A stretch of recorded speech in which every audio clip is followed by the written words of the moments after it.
Hello everyone's. So last lecture हमने transport of food start किया था। उसी का सब टॉपिक्स आप पाथ ऑफ ट्रांसलोकेशन इस लेक्चर में स्टडी करने वाले हैं। अब थोड़ा सा रिवाइज कर दें। ट्रांसपोर्ट्स ऑफ फूड्स में क्या देखा था हमने? जो हमारा फूड ट्रांसपोर्ट्स होता है, which vascular tissues are responsible? The phloem.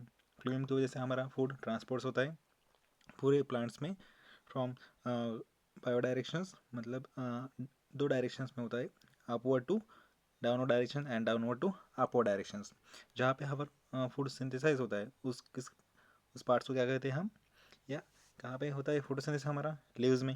Okay, leaves में हमारा फोटोसिंथेसिस होने के बाद जो भी फूड बनेगा वो फूड कहाँ ट्रैवल करने वाला है? अपवर्ड टू डाउनवर्ड डायरेक्शंस में and downward to upward directions में। डाउनवर्ड टू अपवर्ड डायरेक्शंस कब होता है? ज़्यादातर अर्ली इन स्प्रिंग सीजन्स में। ओके, जहाँ हमारे पूरे प्लांट के पत्ते झड़ जाने के बाद नए पत्ते आते हैं ना, उस टाइम्स हमारा फूड कहाँ पे स्टोर करके रखते हैं हमारा food plants?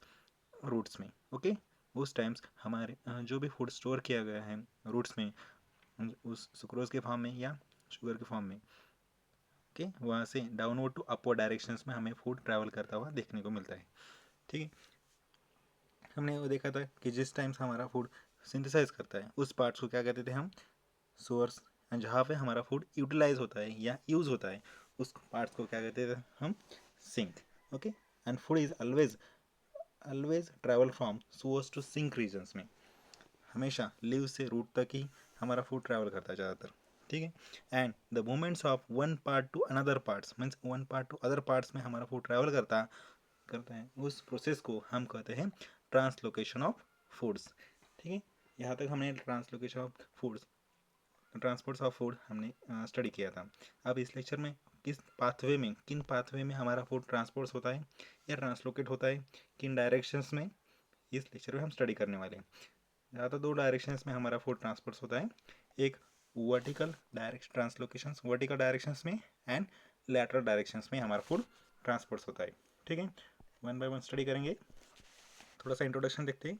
Food is to be translocated to longer distance in higher plants.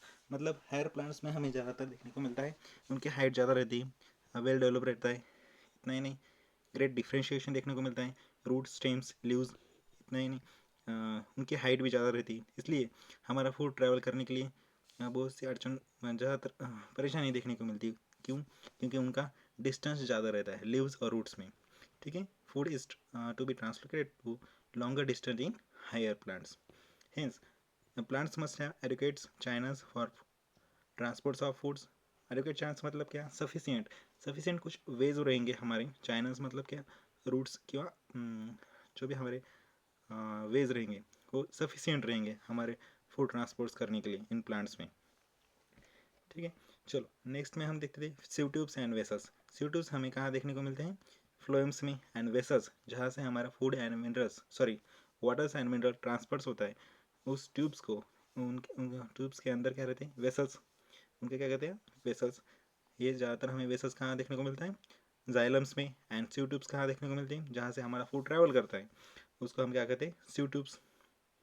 Okay, ये फ्लोएम में। सीव ट्यूब्स एंड वेसल्स ये दोनों स्ट्रक्चर सेम रहते हैं, इसलिए स्ट्रक्चरली और ideally suited for the longitudinal vertical translocations. ये लॉन्गिट्यूडनल ट्रांसलोकेशन देखने को मिलता है उनमें, मतलब सीधे लीव्स टू रूट तक, रूट से लीव्स तक। ठीक है, इसी को हम वर्टिकल ट्रांसलोकेशन भी कहते हैं। देखो हमने देखा था स्प्रिंग सीजन्स में हमारा फूड कहाँ पे स्टोर करके रखता है हमारा प्लांट्स? रूट। ठीक है, रूट्स में। किस फॉर्म में? Sucrose. And sucrose is send to the new shoots. New shoots मतलब क्या? जो भी न्यू बर्ड्स आने वाले, लीव्स आने वाले, उसमें क्या करने वाला है? हमारा फूड्स ट्रैवल करने वाला है फ्रॉम रूट्स टू लीव्स तक। ठीक है, एंड सुक्रोज बाद में कैसे स्टार्च इज कन्वर्टेड, बाद में जो सोर्स रहने वाला, सोर्स क्या रहने वाला है हमारा? जहाँ पे हमारा फूड स्टोर करके रखते हैं, सॉरी, जहाँ पे हमारा सिंथेसाइज होता है, उसको क्या, रीजन्स को क्या कहते हैं हम? सोर्स। स्प्रिंग सीजन में ज़्यादातर में क्या रहने वाला है? रूट क्या रहने वाला है? सोर्स रहने वाला है। एंड वही starch is converted into sucrose में हमें ट्यूबर्स में देखने को मिलता है। अब फूड में क्या देखते हैं हम? जो भी हमारा फूड बना वाला है, सिंथेसिस बना वाला है, इनके फॉर्म में होता है?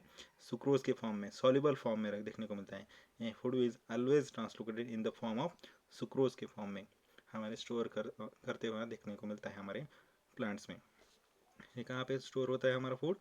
लीव्स में, ठीक है। And always along the concentration gradient from sources to sinks, मतलब कॉन्सेंट्रेशन ग्रेडियंट हमेशा हमारा high concentration to low concentration में देखने को मिलता है। अब नेक्स्ट लेक्चर में हम देखने वाले मास फ्लो ऑफ हाइपोथेसिस में, जहाँ पे हमारा food high concentration gradient to low concentration gradient में फ्लो होता हुआ देखने को मिलता है, जहाँ पे हमारा सोर्स क्या रहने वाला है? लीव्स, एंड सिंक क्या रहने वाला है? रूट्स, ठीक है। The transports of food occurs in vertical and lateral direction, किन डायरेक्शन में हमारा फूड ट्रांसपोर्ट्स होता है? इन वर्टिकल डायरेक्शंस में एंड लैटरल डायरेक्शंस में। वर्टिकल्स को हम क्या कर सकते हैं दूसरा भी? लॉन्गिट्यूडनल्स, एंड लैटरल डायरेक्शंस में हॉरिजॉन्टली कर सकते हैं, ठीक है। लैटरल डायरेक्शंस में horizontal direction means side side में, सराउंडिंग्स एरियाज में, एंड वर्टिकल डायरेक्शंस मतलब क्या? लॉन्गिट्यूडनल, सीधे लीव्स से जहाँ फूड हमारा ट्रैवल करने वाला है वहाँ से रूट तक, इसलिए लॉन्गिट्यूडनल या वर्टिकल्स दोनों में वर्ड सेम ही है। लैटरल डायरेक्शन मतलब सराउंडिंग्स एरिया में, साइड साइड में। वन बाय वन स्टडी करते हैं vertical translocations and longitudinals. Food is translocated in the downward direction, downward direction मतलब कहाँ से कहाँ तक?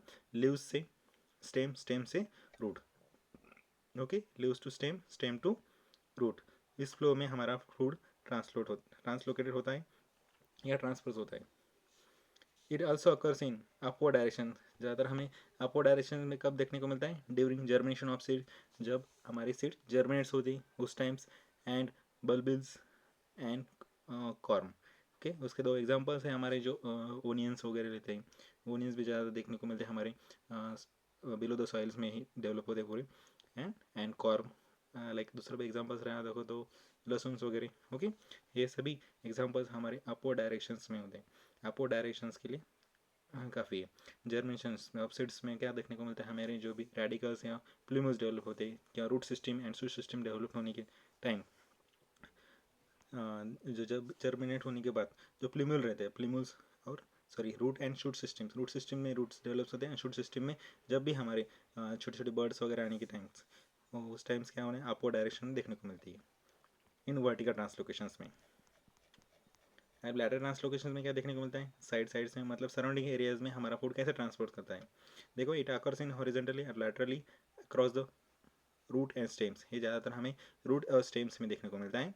वेन, अब इसमें देखो दो ट्रांसलोकेशन हैं, दो डायरेक्शन हैं, कि दो डायरेक्शंस में मतलब दो ट्रांसलोकेशन रीजन्स में हमारा फूड ट्रांसपोर्ट करता है। When food is translocated from phloem to pith, जब हमारा food phloem to pith regions में ट्रैवल करेगा उसको क्या कहेंगे हम? Radial translocations. And when food translocated from phloem to cortex regions, it is called as tangential translocations. उस translocation को क्या कहने वाले हम? Transitional translocation. आप एक फिगर देखते हैं नीचे, हमारा एक क्रॉस सेक्शन लिया है हमने स्टेम का।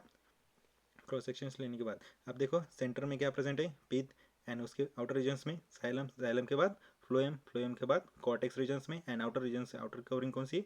एपिडर्मिस, ठीक है। अब देखो फर्स्ट हमारा जो ट्रांसलोकेशन था उस ट्रांसलोकेशन में हमने देखे थे एक कौन था ये? First tangential, and second is radial translocation. Radial translocation में कहाँ ट्रैवल करता था हमारा फूड?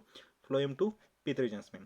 देखो सेंटर में पीथ प्रेजेंट है, एंड इधर फ्लोएम्स, मतलब फ्लोएम टू पीथ रीजन्स में जब हमारा फूड ट्रैवल करता है उस ट्रांसलोकेशन को क्या कहते हैं हम? क्या कहते हैं? Radial translocation. When the food travel from phloem to cortex regions में, मतलब आउटर रीजन से ही फूड ट्रैवल होता है, उस रीजन्स को, उस ट्रांसलोकेशंस को क्या कहने वाले हम? Tangential translocations. First phloem to pith, phloem to pith, phloem to pith regions में जब फूड ट्रैवल होता है उसको क्या कहते हैं हम? Radial translocations. And phloem to cortex regions में फूड ट्रैवल करने वाला है, उस रीजन को क्या कहने वाले? उस ट्रांसलोकेशन को क्या कहने वाले? क्या कहने वाले? हाँ, ट्रांसलोकेशंस। कौन सा? Tangential translocations. The food from phloem to cortex regions में, ठीक है। The horizontally and lateral translocations occurs from phloem to pith, phloem to pith regions or phloem to cortex regions in medullaries in stems। ये हमने examples लिया है stems का, roots में भी ऐसा ही होता है, ठीक है।